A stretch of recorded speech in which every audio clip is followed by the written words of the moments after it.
Hello everyone, good morning. जैसा कि ये जो क्लास है क्लास नाइन्थ एंड 11th के लिए ये जो क्लास है बहुत ही मोस्ट यूज़फुल रहने वाली है।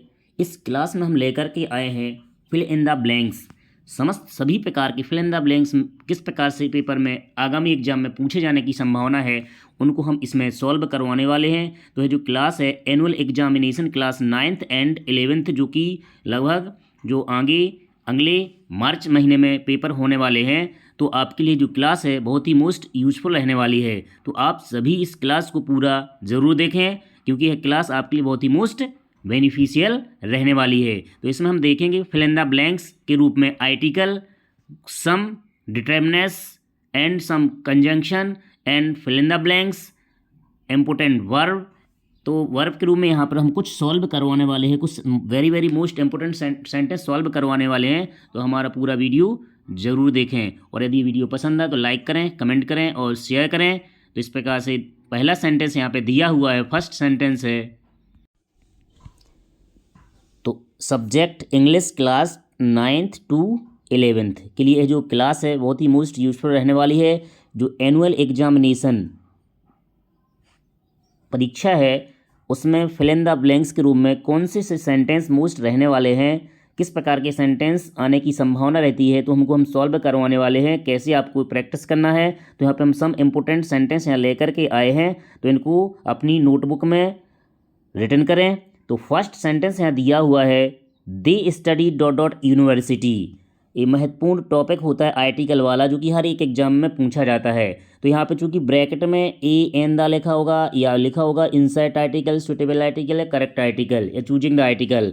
चूंकि आर्टिकल का जो रूल्स होता है इसमें यदि कोई यूनिक चीज़ होती है या किसी वर्ड की क्वालिटी बता दी जाती है और तो वहाँ पर religious book, religious place, historical building, direction, unique चीज़ें, यूनिक थिंग्स यदि हैं तो उसमें दा का यूज करेंगे। और जिस ब्रैकेट के बाद यदि यूनिक चीज़ नहीं दी जाती है तो उसका हिंदी साउंड देखेंगे।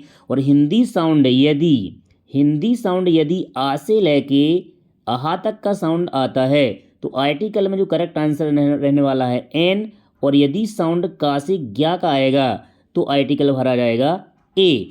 तो चूंकि यहाँ पे लिखा है दे स्टडीड डॉट डॉट यूनिवर्सिटी, तो इसका जो साउंड आ रहा है यूनिवर्सिटी या से इसका साउंड आ रहा है, इसलिए इसमें जो साउंड आता है का से गया तो इसका करेक्ट आंसर हो जाएगा ए। तो इसमें करेक्ट आंसर रहेगा ए। नेक्स्ट है he is afraid dot dot dog. तो यहाँ पर फिक्स प्रीपोजिशन यहाँ पर रहने वाला है afraid, afraid, hired, accuse, accustom, take care, scared, any disease name कै का प्रयोग किया जाता है यहाँ पे प्रीपोजिशन के रूप में ऑफ। तो अफ्रेड यदि वर्ड दिया है अफ्रेड, फॉन्ड या फिर स्कैर्ड, हाइड, तो और टेक केयर कै का प्रयोग करेंगे प्रीपोजिशन में ऑफ है। या एनी डिसीज नेम जैसे कि cancer, asthma, deafness, TB, malaria, tetanus, हैजा, कोलेरा, कोविड-19, हार्ट अटैक, यदि किसी भी पर्सन की डाइट यदि किसी डिसीज से हो जाती है तो उसमें करेक्ट प्रीपोजिशन रहने वाला है ऑफ है। नेक्स्ट है how dot dot student are there in the class. यहाँ पे करेक्ट डिटर्मिनेंट्स यहाँ पे भरना है।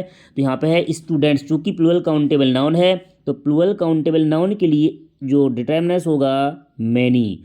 There are many student in the class, there are many boys in the ground. तो प्लूरल काउंटेबल नाउन के लिए डिटर्मिनेंट्स करेक्ट होता है मैनी। और सिंगुलर काउंटेबल नाउन के लिए नेगेटिव इंटेरोगेटिव में एनी, अनकाउंटेबल नाउन के लिए मच और नेगेटिव मीनिंग देने के लिए अनकाउंटेबल में लिटिल और नेगेटिव मीनिंग देने के लिए काउंटेबल में फ्यू। नेक्स्ट है 4 नंबर का सेंटेंस दिया हुआ है when she was young she dot dot lift this box. चूँकि यहाँ पे है करेक्ट मॉडल वर्ब यहाँ भरना है। तो यहाँ पे है व्हेन सी वॉज यंग, जब वो यंग थी तो she dot dot lift this box, वह बॉक्स उठा सकती थी। तो यहाँ पे एबिलिटी वाली बात है, चूँकि यदि सेंटेंस पास्ट का दिया जाता है तो जो मॉडल वर्ब का फॉर्म आएगा सेकंड, एबिलिटी बताने के लिए करेक्ट आंसर होता है कैन, चूँकि पास्ट का है तो करेक्ट आंसर रहने वाला है कुड। तो परमिशन के लिए में और ब्लेसिंग के लिए में और एबिलिटी बताने के लिए कैन, और चूँकि पास्ट का है तो कैन का सेकंड फॉर्म हो जाएगा कुड। तो इसका करेक्ट आंसर होगा कुड। नेक्स्ट है the earth dot dot around the of the sun move moves moving. Earth चूँकि सिंगुलर सब्जेक्ट है तो इसमें करेक्ट आंसर रहने वाला है मूव। सिंगुलर सब्जेक्ट के लिए वर्ब में एस या एस, प्लूरल सब्जेक्ट के लिए वर्ब की first form. Next Hindi is dot dot Hindi dot dot easy subject. Hindi चूँकि सिंगुलर सब्जेक्ट है तो यहाँ पे जो हेल्पिंग वर्ब रहने वाली है is. Hindi is easy subject. Next है B dot dot film study. चूँकि यहाँ स्टडी दिया हो, कुछ वर्ड फिक्स होते हैं, स्टडी है जैसे, और जैसे दिया जाए लास्ट, स्टडी लास्ट, या वॉज बार यदि दिया जाता है तो वर्ब की जो फॉर्म आएगी सेकंड फॉर्म आएगी सा, तो करेक्ट आंसर हो जाएगा सा। Next he died dot dot malaria. क्योंकि यहाँ पे डाइड हो रही कैसे, मलेरिया से। यदि कोई व्यक्ति किसी डिसीज से पीड़ित है तो फ्रॉम आएगा, लेकिन किसी व्यक्ति की डाइट यदि किसी बीमारी से हो जाती है तो उसमें करेक्ट आंसर रहने वाला है ऑफ है। जैसे कि हम पहले ही बता चुके हैं, cancer, asthma, deafness, TB, malaria, tetanus, हैजा, कॉलेरा, कोविड-19, हार्ट अटैक, तो करेक्ट आंसर रहेगा ऑफ है। नेक्स्ट है तो यहाँ पे भरा जाएगा ऑफ है। नेक्स्ट है she is an honest girl dot dot her friend is dishonest. चूँकि यहाँ पर नेगेटिव मीनिंग दे रहा है तो नेगेटिव मीनिंग देने के लिए करेक्ट यहाँ पर कनेक्टर आएगा बट, कि वह ईमानदार है लेकिन उसकी जो फ्रेंड है वो बेईमान है, तो करेक्ट आंसर रहेगा वट। A song is dot dot by me. चूँकि यहाँ पे बाय दिया हुआ एक्टिव से पैसे में वर्ब की फॉर्म आएगी संग। चूँकि ऑब्जेक्ट से यदि किसी सेंटेंस की शुरुआत होती है तो वो वाक्य होता है पैसिव का, और पैसिव में हमेशा वर्ब की कौन सी फॉर्म रहने वाली है, थर्ड फॉर्म। नेक्स्ट इसके बाद है Savita sits dot dot Gita and Sunita. तो यहाँ पर बिटवीन और अमंग, चूँकि गीता एंड सुनीता, अदर यदि कनेक्टर एंड लगा है, टू पर्सन है, टू प्रोनाउन कनेक्ट है एंड से, तो करेक्ट यहाँ पे आएगा वर्ड बिटवीन। दो या दो से यदि एस या ई एस मिल जाता है किसी ऑब्जेक्ट में तो आएगा अमंग, और बाकी दो या दो के लिए क्या का प्रयोग करेंगे, बिटवीन। नेक्स्ट है dot dot U play well you will loss the match. यानी कि यहाँ पे नेगेटिव मीनिंग दे रहा है कि तुम you will loss the match, तुम मैच हार जाओगी। कब, यदि तुम अच्छा नहीं खेलते तो अनलेस। यहाँ पे करेक्ट आंसर रहने वाला क्या है, अनलेस। इसमें करेक्ट आंसर आ जाएगा अनलेस। यदि तुम अच्छा नहीं खेलते तो मैच हार जाओगे। You work hard lest you lest, यहाँ लेस्ट बैड दिया, फिक्स बैड यहाँ पर आएगा शुड। लेस्ट के साथ करेक्ट आंसर क्या आता है, should. He is prefer tea dot dot coffee. तो यहाँ पे फिक्स बैड क्या है, prefer junior senior inferior agree decision go went gone. Correct यहाँ पर प्रीपोजिशन आएगा टू, तो प्रीफर के साथ क्या आएगा, to. He has been going to school 5 months. चूँकि यहाँ पर इंडेफिनेट टाइम है, इंडेफिनेट टाइम के लिए करेक्ट यहाँ पर प्रीपोजिशन आएगा फॉर। डेफिनेट टाइम में निश्चित समय में सिंस, इंडेफिनेट टाइम में आता है for. Next dot dot is a good exercise.